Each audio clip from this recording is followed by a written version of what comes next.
Amém. Seja bem-vindo mais uma vez, pastores. Vamos orar. Irmãos, assentado como vocês estão, levante sua mão, vamos orar nesta hora. Pai, em nome de Jesus, ó Deus, estamos aqui, ó Pai, neste momento para ouvir a Tua palavra, meu Deus, para alimentar da Tua palavra. Te pedimos, ó Pai, que o Senhor venha abençoar. Pai, nesta hora repreende, Senhor, todo espírito de distração, tudo aquilo que possa nos distrair, tudo aquilo que possa nos atrapalhar, ó Deus, de ouvir, de concentrar, de alimentar da Tua palavra, meu Pai, e nos abençoa nesta hora, papai, que possamos ouvir, ó Pai, meu Deus, a palavra do Senhor, aquilo que o Senhor tem preparado, meu Deus, para cada um de nós nesta hora, papai. Em nome de Jesus nós oramos, nós te pedimos e te agradecemos, em nome de Jesus, amém.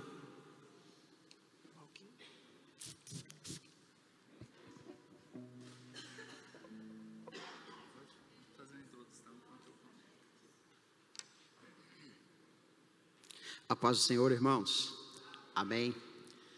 Nós vamos estar hoje trabalhando uma segunda parte da carta de Paulo aos Romanos, e vamos estar, na verdade, falando hoje sobre a teologia da carta de Paulo aos Romanos, porque ele escreveu essa carta de forma bastante profunda, né?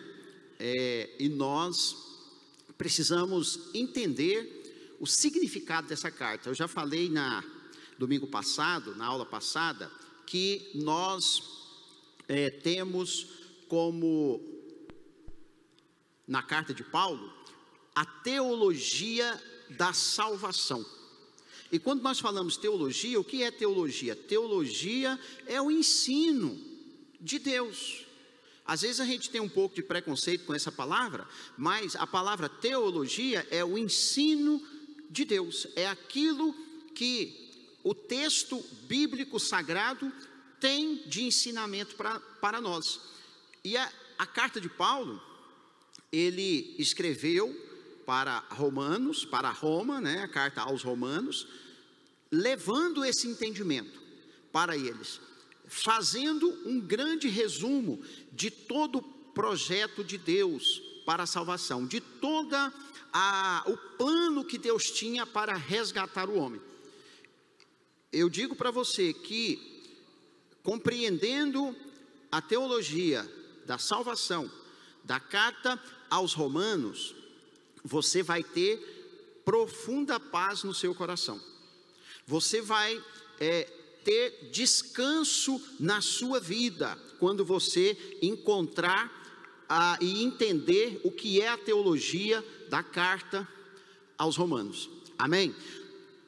E eu quero começar falando aqui então sobre qual é a grande narrativa bíblica, qual é o enredo de toda a Bíblia Sagrada, do Antigo Testamento até o Novo Testamento, o que ela tem ali traçado em várias histórias, em vários livros, né?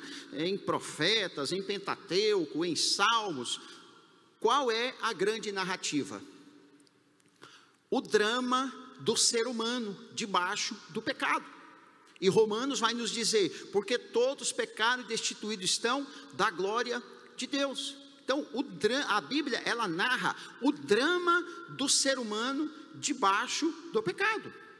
Nós começamos a ler no Antigo Testamento, já nos 2 primeiros capítulos, a criação de todas as coisas, como Deus criou todas as coisas. Mas logo no capítulo 3, nós já encontramos o homem caindo nesse pecado, o homem já entrando debaixo desse drama, né? Dessa situação dramática, que a partir desse momento então, será o destino, o futuro de toda a humanidade. Todos nós, depois que nascemos de Adão, né, toda a geração após Adão, nasceram debaixo desse drama, o drama do pecado nas nossas vidas. E a Bíblia, a grande narrativa bíblica, é exatamente isso.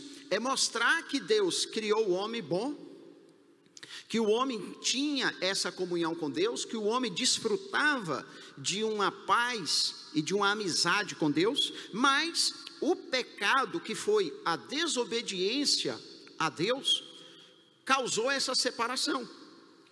E ao mesmo tempo que causou essa separação, ele trouxe consequências também para o ser humano, que nós vamos estar vendo isso aqui, que é o que Paulo também, em síntese, apresenta na carta aos Romanos. Essas dificuldades que nós temos hoje, como cristão, como homem, como ser humano, homem, mulher, todos, né? É porque nós estamos debaixo do pecado. Nós nascemos debaixo dessa situação e não há como escapar, tá? Ninguém nasceu, já nasce debaixo deste drama, e é o que nós estaremos acompanhando. Por que o pecado então é tão dramático? E de que forma ele se mostra tão dramático na nossa vida? O pecado, ele vai gerar um problema então duplo: pecados e pecado.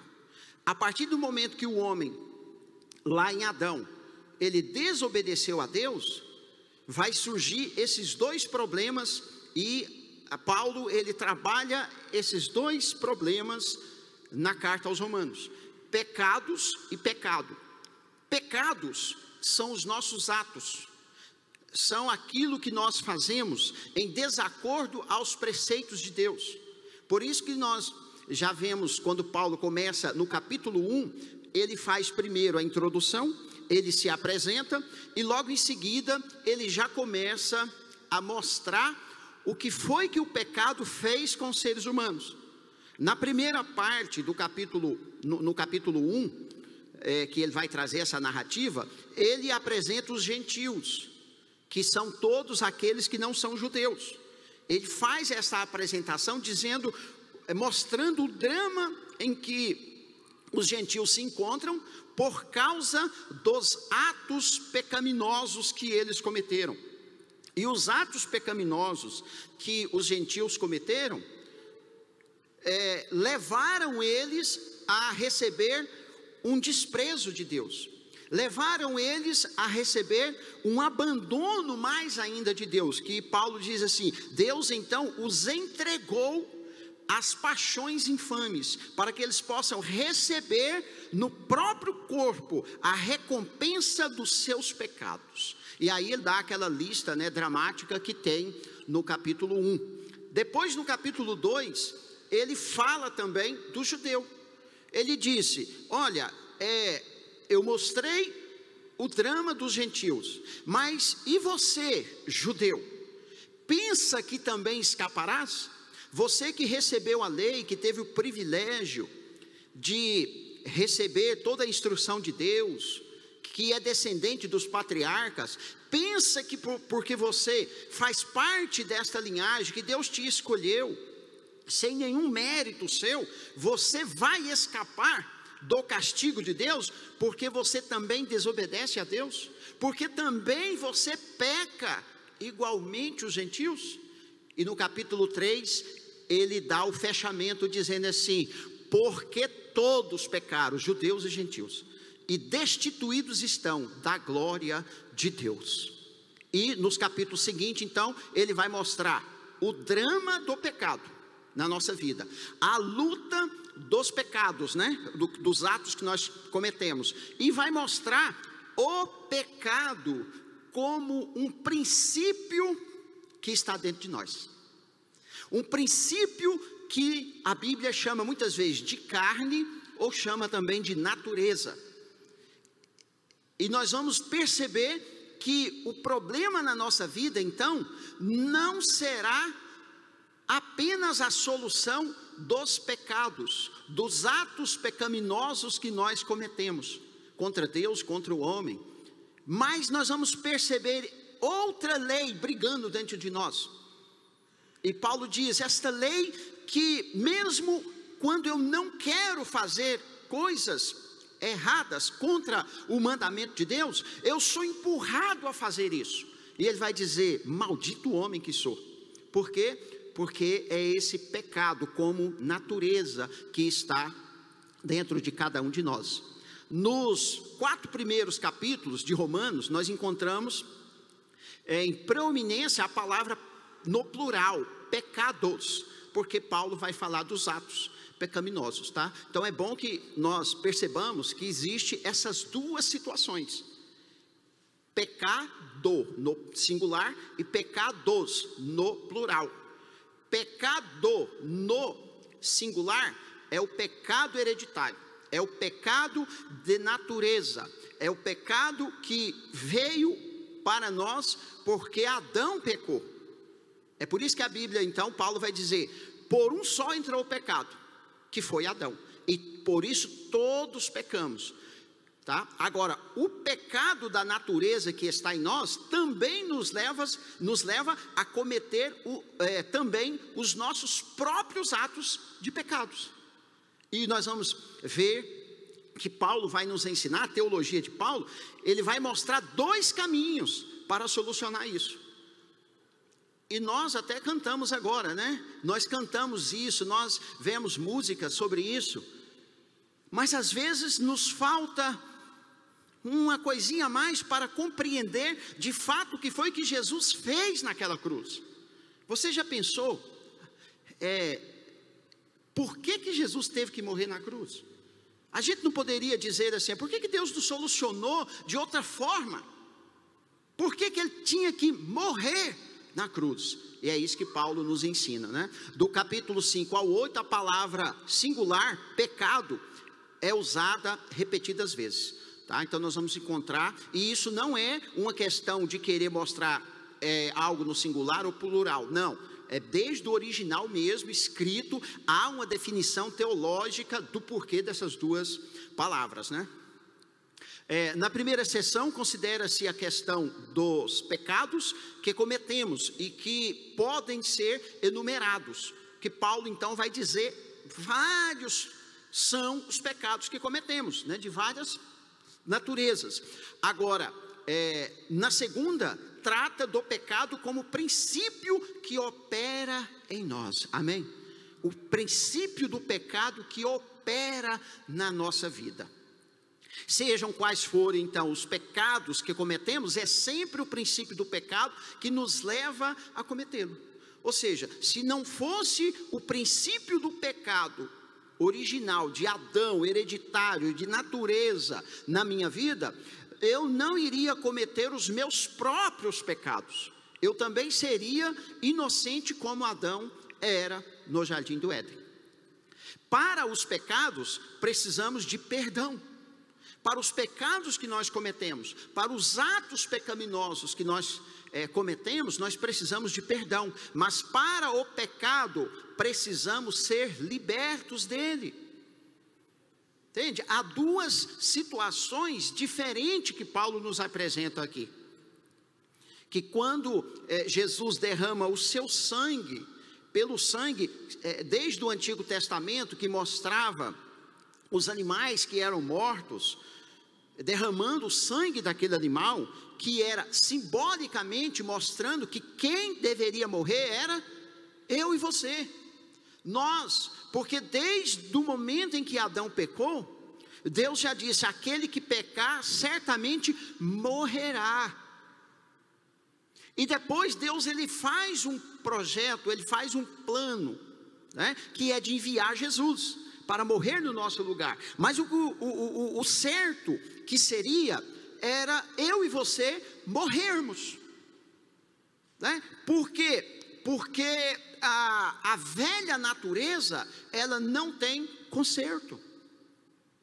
A velha natureza, ela não tem perdão para ela. Os nossos atos de pecados têm perdão, tá? E é por isso que o sangue de Jesus nos lava, perdoa os nossos atos de pecado. E aí está tudo bem? Não. Por quê? Porque Deus diz que você teria que morrer, que eu teria que morrer.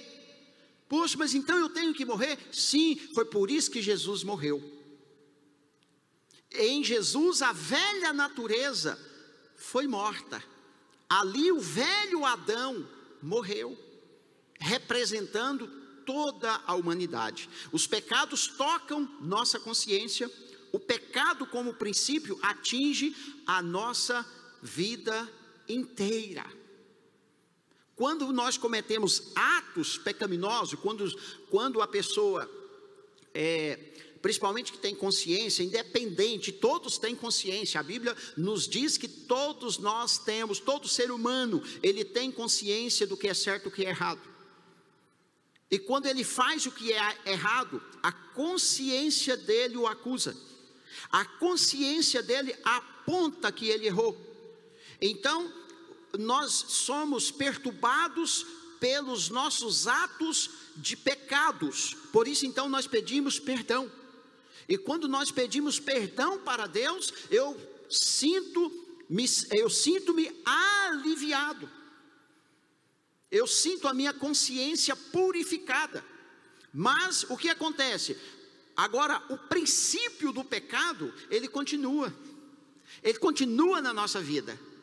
Aqui está, irmãos, a chave do entendimento da teologia desta carta que Paulo está nos apresentando, da teologia da salvação, que nos leva a ter uma confusão muito grande, e o diabo aproveita desta confusão, desta não compreensão, para também nos acusar na nossa mente, quando nós cometemos nossos atos de pecado. E isso vai continuar por quanto tempo? Toda a vida. Toda a vida. A nossa conversão, clamamos por perdão dos nossos pecados. Nós temos, e tempos depois, nós temos uma nova descoberta, a descoberta do pecado como princípio, né? Lembra que a gente fala assim, o novo convertido é muito bom, né? O novo convertido, ele está no novo amor, né? Ele está no primeiro amor. Então nós sentimos aliviados. Como é bom quando nós chegamos diante de Deus, quando nós sentimos que Deus nos chamou e nos é ofertada a oportunidade de sermos perdoados, e nós vamos, confessamos os nossos pecados publicamente, recebemos ali o cancelamento desses pecados. Nesse momento a Bíblia diz que o sangue de Jesus, que deveria ser o meu sangue e o seu, ali na cruz, é o sangue dele agora que é apresentado a Deus, no meu lugar e no seu lugar. Amém, irmão? Isso é a conversão. E aí nós nos sentimos muito bem, nós nos sentimos especiais. Só que com o passar do tempo, eu começo a perceber que aquela natureza do princípio do pecado que foi amortecida, que foi agora diminuída a sua força para lutar contra mim, eu começo a perceber que ele não está morto, que ele começa a se levantar dentro de mim novamente. Isso é o quê? O princípio do pecado. Compreendemos que não só cometemos pecados contra Deus e os homens, mas também que existe algo de errado dentro de nós. Aí o que nós fazemos? Poxa vida, eu aceitei Jesus, arrependi de meus pecados, mas eu tropecei e pequei de novo. Meu Deus, me perdoa, Senhor, mas por que isso? E novamente vamos lá nos pés do Senhor, pedimos perdão, aí nos sentimos bem, passa mais um tempo, de novo, pecamos.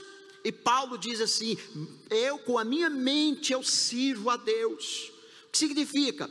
Que com o nosso ideal de cristão, com o nosso ideal de evangélico, nós servimos bem a Deus. Aonde? Na mente.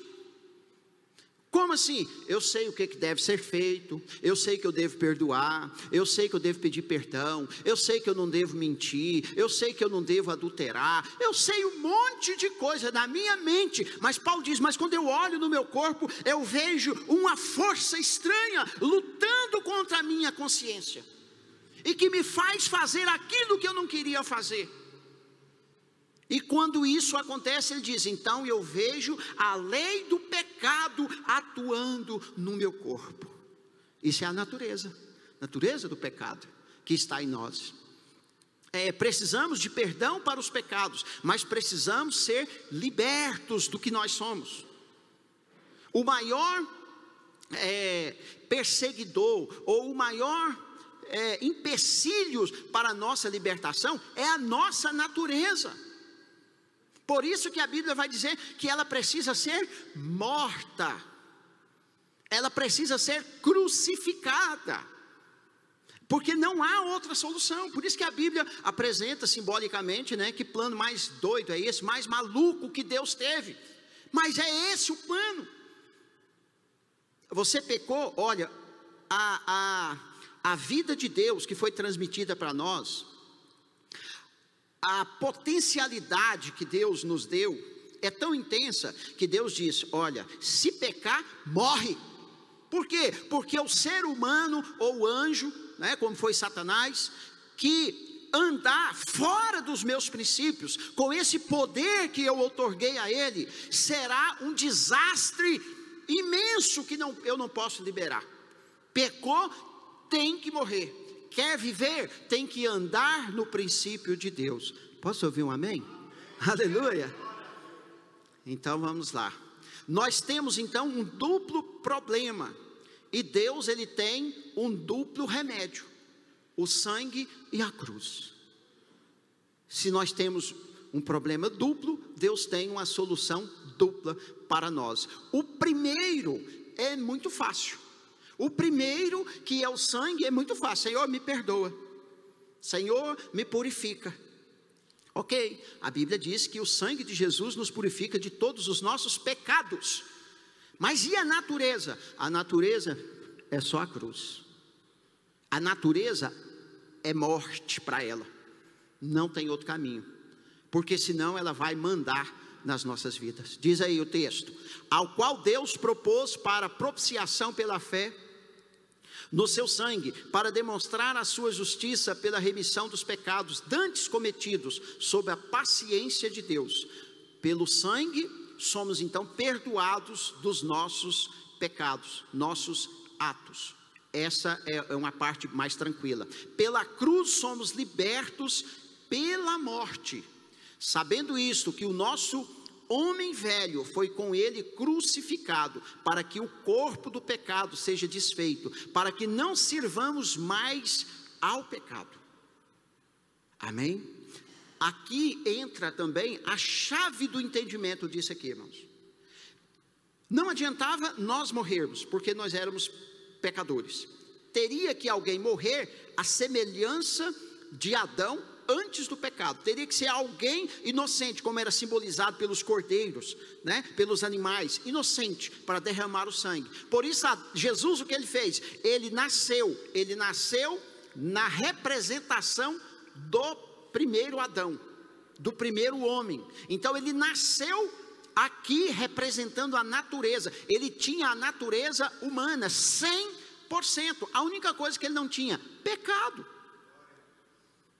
E aí o que ele fez com a natureza humana de Adão, do velho Adão? Ele então foi na cruz e morreu ali no nosso lugar.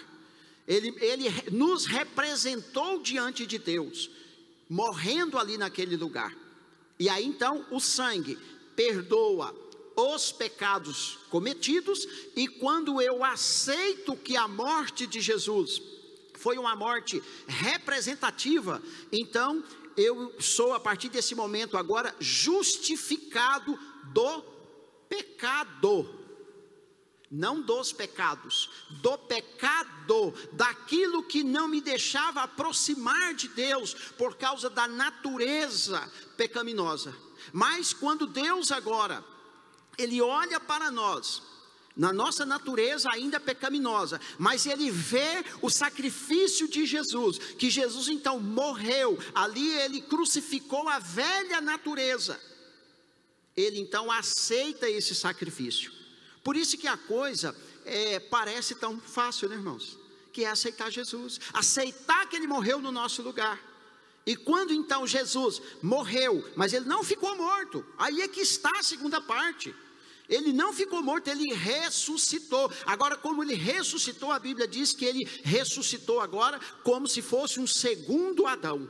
E agora o segundo Adão perfeito, o segundo Adão agora não com a natureza da carne pecaminosa, agora transformado, glorificado. E aí quando nós então recebemos esta morte de Cristo, nós também recebemos a sua ressurreição na nossa vida, aleluias. Eu falei domingo passado que nós temos então duas naturezas. Com a natureza espiritual, nós servimos a Deus. Com a natureza pecaminosa, nós pecamos. Nós cometemos erros. Vamos prosseguir aqui. O sangue soluciona o problema daquilo que nós fizemos. A cruz soluciona o problema daquilo que nós nos tornamos. Então, nós nos tornamos pecadores. Não tem remédio. Qual é o remédio para quem se tornou algo? Não tem. Não é os pecados, por exemplo, que eu falei uma blasfêmia, eu falei algo indevido, eu cometi um ato. Não. O pecado da natureza, eu sou isso.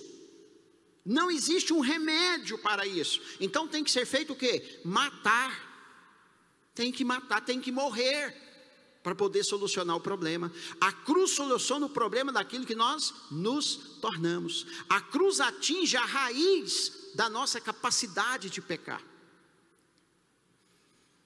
Atinge. Se não passar pela cruz, irmão, não tem jeito. Se eu não aceitar o que Cristo fez, representativamente no nosso lugar, não tem solução. E aí Paulo vai dizer assim: por que ainda vocês querem andar debaixo do pecado, uma vez que agora vocês estão mortos para o pecado? Aí surge aquela interrogação: mas se eu estou morto para o pecado, por que eu ainda desejo pecar?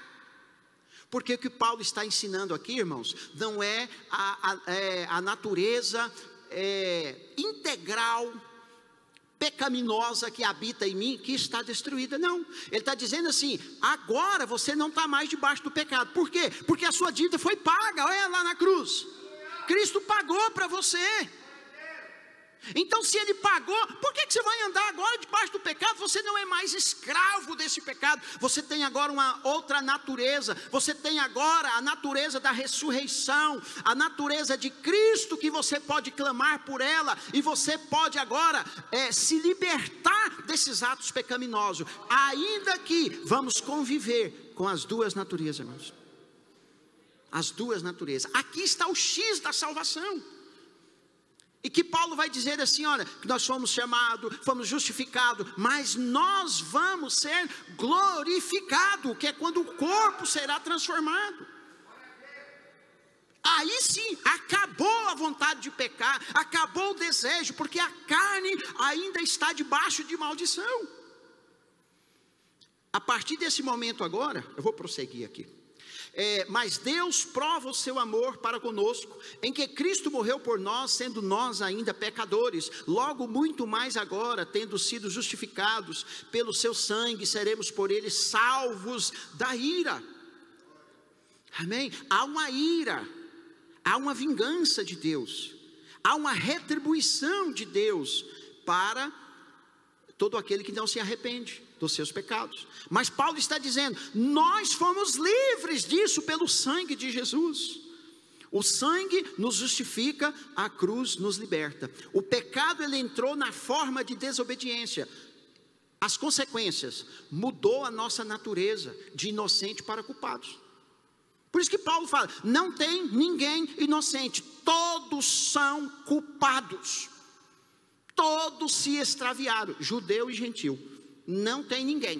Por isso que todos precisam do Evangelho. O Evangelho é as boas novas. Só que as boas novas, ela já começa com a má notícia, dizendo: você está morto.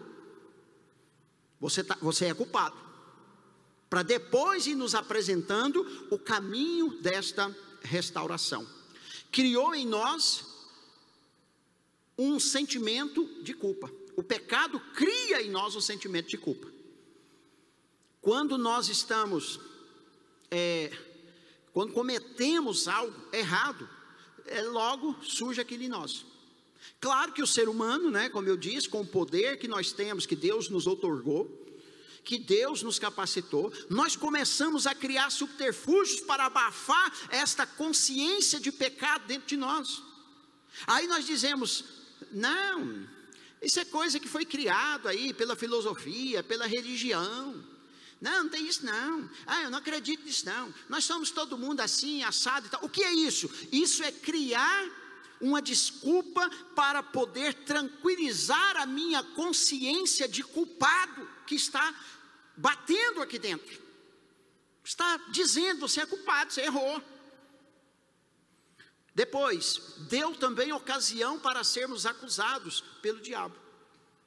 A partir do momento que pecamos, o diabo agora ele tem algo na mão para nos acusar. Por quê? Porque nós queremos não pecar, mas nós pecamos, e quando pecamos, ele vem na sua mente e diz, viu aí seu miserável pecador, você não consegue servir a Deus coisa nenhuma, para com isso. E ele chega diante de Deus e diz, olha lá, os seus filhos pecando.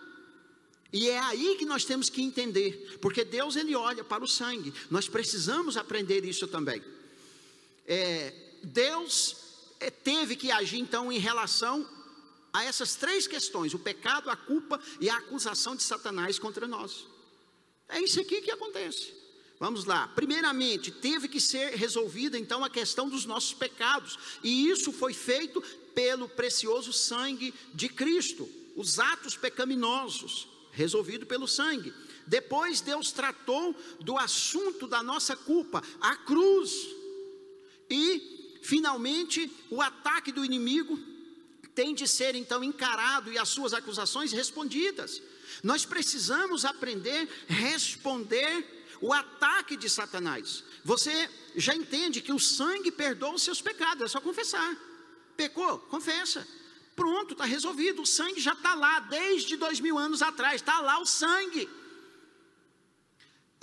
E o pecado original, o pecado da desobediência, Cristo já morreu, já está cancelado. Para quem? Para a humanidade inteira. Mas e a acusação de Satanás? Ele usa esta área para poder causar um estrago muito grande. O sangue de Cristo opera eficazmente nesses três aspectos: em relação a Deus, em relação ao homem, em relação a Satanás. O pecado, a culpa e a acusação.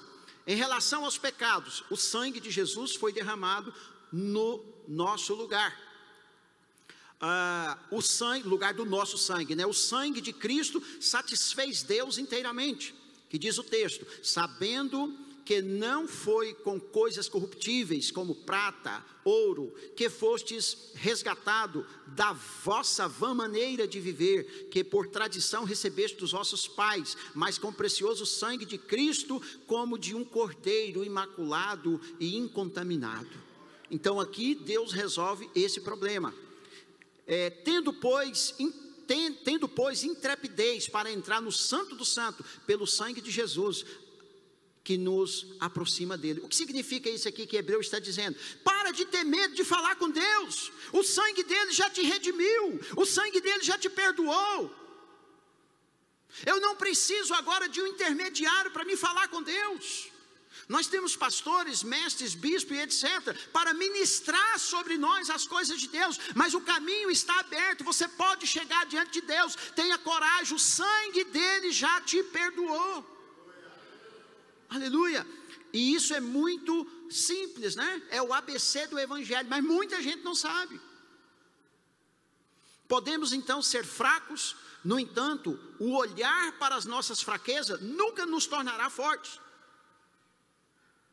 Procurar sentir nossa maldade e nos arrepender por isso, não nos auxiliará a sermos mais santos. Não há auxílio nisso, sem haver da nossa parte confiança em nos aproximarmos de Deus mediante o sangue.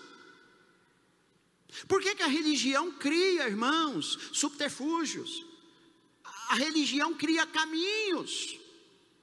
caminhos de penitências, caminhos de votos, caminhos de abstinência, né? Caminhos de tantas outras coisas que a Bíblia não condena. Ela tem o seu significado próprio para isso, mas para a nossa remissão de pecado, para o conserto com Deus, para a questão da nossa natureza de pecado, isso não tem nenhum valor, isso não tem força, porque se tivesse, irmão, eu e você seríamos santos, amém? Quem já consagrou aqui na vida? Quem já jejuou? Quem já fez voto? Quem já foi para o monte? Quem já levantou de madrugada? Quem já leu a Bíblia tudo? Quem já fez um monte de coisa para poder se aproximar de Deus, mas continua sentindo que falta alguma coisa? É exatamente isso. Porque estas coisas não somos nós que resolvemos. Estas coisas é Deus através de Cristo que resolve na nossa vida. Vencendo então o acusador, a queda afastou Deus do homem e deu direito a Satanás de o acusá-lo. Se Deus é por nós, quem será contra nós? É isso que Paulo diz quando nós recebemos a acusação de Satanás, a acusação da nossa mente, da nossa consciência. Ele diz: quem será contra nós? Nós outrora éramos pecadores, não conhecíamos Deus, fazíamos isso e aquilo e tal, mas mesmo assim Deus quis nos amar, mesmo assim Deus quis enviar o seu Filho, mesmo assim Deus quis perdoar. Ele diz então: quem vai poder me acusar? É Deus que quis assim. Mas o que acontece? É o problema da chamada autojustiça, irmãos. O problema da autojustiça em nós é muito complicado. Diz aqui o texto ainda: quem tentará acusação contra os eleitos de Deus? É Deus que os justifica. Quem os condenará?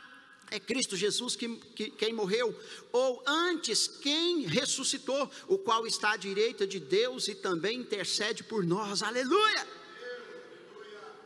Além de ele ter feito o que ele fez, irmão, ele ainda intercede. É o nosso intercessor. Aleluias. Satanás não somente nos acusa perante Deus, mas também na nossa própria consciência. E aí nós ficamos assim: hoje eu não sou digno, não. Hoje eu não estou bem, não. Hoje eu não posso ir para a igreja. Não, hoje eu não vou nem tomar a ceia. Hoje eu não estou bem. O que é isso? Acusação de Satanás. Por quê? Eu pergunto, irmão, é você que liberta você mesmo? Somos nós que libertamos a nós mesmos? Diga comigo: não somos. Quem nos liberta é Cristo.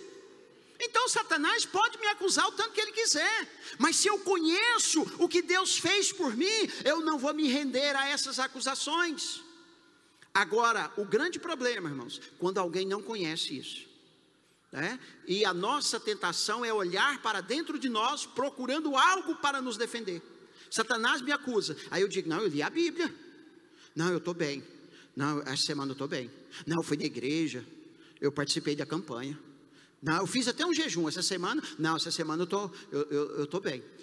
Olhando para onde? Para dentro de nós, e está errado. Nós temos que olhar para Jesus, autor e consumador da nossa salvação, aleluia. Para Jesus, olhar para Ele. A tendência é admitirmos e cairmos então no outro extremo, a depressão, o desespero, e assim sendo, ou seja, a acusação, ela é uma das maiores armas, né? Eficaz armas de Satanás. Muita gente fala assim: para quê? Todo mundo pecador, todo mundo errado. Olha esses crentes aí, não paga o que deve. Olha esse crente aí, fofoqueiro. Olha aquilo, acusação. O que não, tem remédio para isso? Tem, não vou dizer que isso é certo, não. A Bíblia mostra. O remédio é o quê? Consagração. O remédio é administrar agora o conceito de Deus na nossa vida. Mas contra a acusação, eu vou dizer: olha lá o sangue lá, ó. É o sangue de Cristo que me purifica de todos os meus pecados. Ainda esperamos ter então alguma justiça própria. Aqui é que é o problema, irmãos. Quando nós queremos olhar para nós e ter alguma justiça própria. E quando isso acontece, nós estamos olhando para o lado errado. Satanás, ele quer isso. Ele quer nos acusar, para você procurar na sua mente e tentar se justificar pelo que você faz. Então ele alcança o seu objetivo. Mas quando ele olha para nós, você fala assim: eu não estou nem aí. Eu sou assim mesmo, e Deus me amou assim mesmo. Deus morreu por mim. Ele entregou lá na cruz. Olha o sangue lá, não sou eu que me justifico. Quem me justifica é Deus. Então quem é que vai acusar Deus? Quem é que vai me acusar? Não. Mas o inimigo, quando nós não temos esse entendimento da salvação, como ela é gerada, leva as pessoas, irmãos, a afastar da igreja, se desvia do Senhor, porque elas tentam ser piedosas, tentam ser santas, tentam andar condizente com os preceitos de Deus, e vendo que não consegue, a consciência dela acusa, e ela diz: não, vou para a igreja não, eu estou me sentindo hipócrita, estou me sentindo falso, não, me chamaram para ir lá na frente, não vou não. Ou seja, o que é isso, irmão? Consciência. Nós temos essa consciência que nos acusa, e Satanás sabe disso, por isso ele usa esta arma, mas em nome de Jesus está quebrado hoje, amém? Aleluia. E se assim for, é falsa a base da nossa salvação. Se eu olho para mim procurando algo que me justifica, então a base da minha esperança de salvação é falsa. Porque se eu olho para mim esperando encontrar alguma coisa boa em mim que me justifique, então eu posso deixar Cristo de lado. Mas agora o contrário, se eu não olho para mim e digo: é Cristo que me justifica, é o sangue dele, é a morte dele, aí nós estamos no caminho certo. Aleluias. Satanás, então, ele consegue o seu objetivo quando nos faz olharmos para nós mesmos ao invés de Cristo. Nunca devemos procurar responder a Satanás tendo por base a nossa boa conduta, e sim, sempre com sangue. E nós, irmãos, cometemos o mesmo erro que os judeus cometeram. Os judeus, eles se sentiam o suprassumo da humanidade, os melhores, o santão, porque eles tinham a lei, tinham os patriarcas. Hoje, se nós não vigiarmos, da mesma forma: eu aceitei Jesus, perdoou os meus pecados, agora o mundo, nós fazemos uma acepção muito grande, nós fazemos uma diferença. Irmão, Jesus morreu por mim e morreu por toda a humanidade, morreu por todos que ainda não vieram para cá. Privilégio nosso que ele já abriu os nossos olhos, mas as pessoas que estão lá fora, também Cristo morreu por elas precisam ter consciência disso, e muitas delas estão debaixo desta acusação de Satanás. Não vão para as igrejas porque se sentem mal, porque olha para nós nos apresentamos como muito santos, como muito melhores. As pessoas olham, nós temos um jeito diferente, nós temos uma roupa diferente, um olhar diferente, um jeito diferente, e ele olha e fala: eu não me encaixo, e com isso Cristo fica lá 2000 anos com o seu sangue derramado, e as pessoas não sabendo que ele é o caminho para entrar no céu. E qual é o empecilho muitas vezes? Assim como os judeus, somos nós. Domingo passado, o pastor Célio falou assim: você pregou. Irmão, não dá para falar, não dá para conter a emoção quando nós estamos diante de um projeto desse. Que Deus especial, que Deus maravilhoso, que algo tremendo, que alívio na nossa consciência, que peso que sai de sobre nós. Não sou eu que me salvo, mas quem me salva é Jesus Cristo. Isso é um alívio, glória, a cruz de Cristo. Vimos então que Romanos 1:8 se divide em duas seções, a primeira das quais nos mostra que o sangue trata daquilo que fizemos, enquanto na segunda aprendemos que a cruz trata daquilo que nós somos. Precisamos do sangue para perdão e precisamos da cruz para libertação. O sangue pode lavar e tirar os nossos pecados, mas não pode remover o meu velho homem. O velho homem só é na cruz, quando ele é morto. O sangue trata dos pecados, mas a cruz trata do pecador. Amém? O homem é considerado pecador porque nasceu pecador, e não por ter cometido pecados. Não é porque ele fez ou que não fez que ele é pecador. Não, ele é pecador porque ele nasceu pecador. Não tem jeito de ser outra coisa. Romanos nos ensina que somos pecadores. Não ensina que somos pecadores por cometermos pecados, e sim que pecamos por sermos pecadores. Porque, como pela desobediência de um só homem, muitos foram feitos pecadores. Não nos tornamos pecadores por aquilo que fizemos, e sim devido àquilo que fez Adão. Mesmo aquele que não comete pecados, se pertence à raça de Adão, também é pecador. e necessita igualmente da redenção. Há pecadores maus e pecadores bons, pecadores morais, pecadores corruptos, mas todos são igualmente pecadores. Somos pecadores porque nascemos de Adão. Amém? É isso, irmão, que nós temos que entender no plano da salvação de Deus. Há pecadores bons. Quem são os pecadores bons? São aqueles que não matam, não roubam, não mentem, não estupram. São pessoas boas. Eu conheço um monte, você conhece? Eu conheço um monte, mas o que é isso? Isso é justiça própria. Quem cometer algum desses erros, a própria justiça humana vai puni-lo. Agora, e o pecado hereditário? Esse, todas as pessoas, não tem ninguém bom, precisa se arrepender, precisa da cruz e precisa do sangue do Senhor Jesus. Amém? Não é questão do meu comportamento ou da minha conduta, e sim da minha hereditariedade, do meu parentesco com Adão. Não sou pecador porque peco, mas peco porque nasci pecador. Os nossos pecados são solucionados pelo sangue, mas nós próprios precisamos ser tratados pela cruz. O sangue nos perdoa pelo que fizemos, a cruz nos liberta daquilo que nós somos. E para nós partimos para a conclusão. A condição do homem por natureza, portanto, como por um homem entrou o pecado no mundo, e pelo pecado a morte, assim também a morte passou a todos os homens, por isso que todos pecaram. Porque como pela desobediência de um só homem, muitos foram feitos pecadores, assim pela obediência de um, muitos serão feitos justos.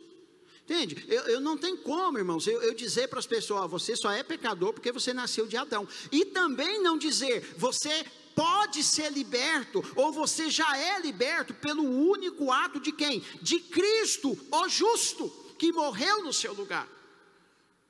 As duas verdades precisam estar claras na nossa mente. A escravidão ao pecado veio pelo nascimento, a libertação dele vem pela morte, e foi exatamente este o caminho de escape que Deus ofereceu. Quando é que nós vamos, agora está o X da questão, quando é que nós vamos ser libertos 100%, irmão? 100% na morte. Agora na sua morte verdadeira. A morte de Cristo nos libertou do princípio do pecado. Eu não preciso mais andar escravo do pecado, eu tenho um caminho, a Bíblia nos aponta. Agora, ainda que a natureza pecaminosa estará em mim, quando eu serei liberto agora, assim como Cristo se ofereceu como sacrifício vivo e único e agradável a Deus, lá na cruz, e esta morte representativa agora, já me representa diante de Deus, mas quando eu e você vamos ser libertos totalmente pela morte? Quando nós morrermos, quando nós então, ou quando formos arrebatados, se Jesus voltar. Mas a morte, como Jesus diz, não é o fim, é a entrada para a verdadeira vida. Amém? É isso, esse é o caminho que o Evangelho nos apresenta. De modo nenhum, nós que estamos mortos para o pecado, como viveremos ainda nele? Ou não sabeis que todos quantos fomos batizados em Jesus Cristo, fomos batizados na sua morte? Quando ele foi crucificado, todos nós fomos crucificados. E isso é simbolizado pelo batismo nas águas. Simboliza sepultamento e simboliza ressurreição. Como o último Adão, Cristo é a soma total da humanidade. Como o segundo homem, ele é a cabeça da nova raça. Aleluias. Morremos nele como o último Adão, vivemos nele como o segundo homem. A cruz é, pois, o poder de Deus que nos transfere do velho Adão para Cristo, aleluias. Sabendo isto, que o nosso homem velho foi com ele crucificado, para que o corpo do pecado seja desfeito, para que não sirvamos mais ao pecado. Sabendo isto, que a reflexão que eu quero fazer final. Irmãos, a teologia dessa carta é libertadora. Amém? Eu quero concluir, nós vamos passar para a ceia, fazendo aqui uma leitura de uma reflexão que eu escrevi para nós meditarmos nisso. O drama da humanidade é o pecado. Mas o caminho da libertação é Jesus. O caminho já está pronto. Jesus já resolveu isso para nós. Hoje nós vamos tomar a ceia fazendo o quê? Lembrando que ele morreu no nosso lugar. Amém? Eu quero convidar você a refletir nesta última parte que eu vou estar fazendo aqui, eu quero estar fazendo uma narrativa aqui, chamada de reflexão sobre a trajetória da vida, que diz assim: vida, como vivemos, história de vida, esperança, final da vida, a morte. Vida, um presente de Deus, uma oportunidade de existir, oportunidade de crescer, desenvolver, relacionar, construir algo. Como vivemos? Alguns podem escolher seu modo de vida, estilo de vida, outros não podem, vivem como dá. História de vida, cada um tem sua história de vida, boa, ruim, diferente. Uns têm sonhos, outros são otimistas, outros são pessimistas, porém, cada um tem sua história de vida, por acaso ou objetivamente, até certo ponto. Esperança é o que nos faz esperar dias melhores, situações melhores, melhorar a saúde, melhorar a vida financeira, enfim, melhorar todas as coisas. Final da vida, a morte. O final desta vida chega, mais cedo ou mais tarde, sempre chega.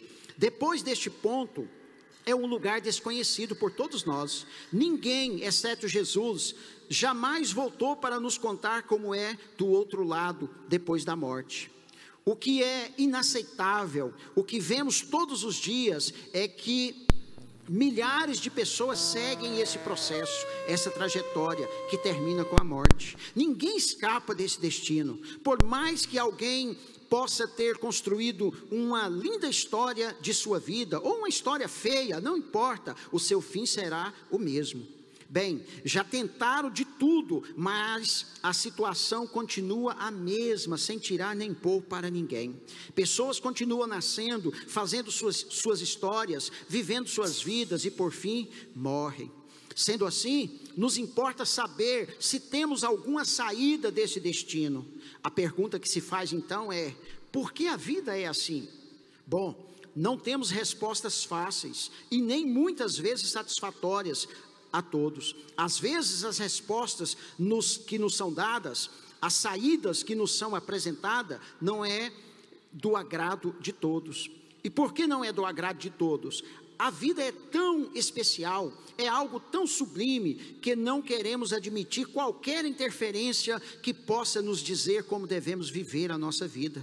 Vivemos o tempo todo dizendo, com palavras ou com o nosso modo de vida, que ninguém tem direito de me dizer o que é melhor para mim. Eu sei, pois a vida é minha. A vida de cada pessoa tem se tornado um casulo fechado, de tal forma que as pessoas morrem trancadas nesse casulo, mas não aceitam interferência. O que poderíamos fazer? Bem, existe um caminho, uma esperança que é apontada, porém, precisamos primeiramente abrir esse casulo de nossa vida, que é nossa, mas não é, porque não temos domínio sobre ela.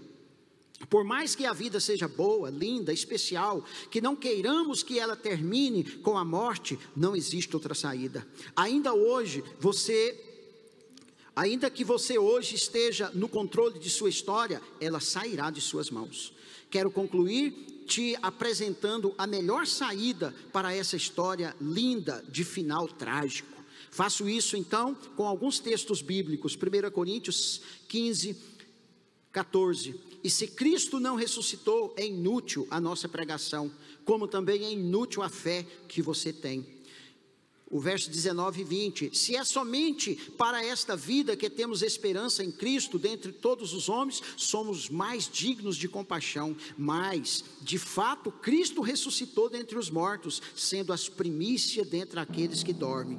54, 55, quando porém o que é corruptível se revestir de incorruptibilidade e o que é mortal de imortalidade, então se cumprirá a palavra que está escrita, a morte foi destruída pela vitória. Onde está a morte a sua vitória? Onde está a morte o seu aguilhão?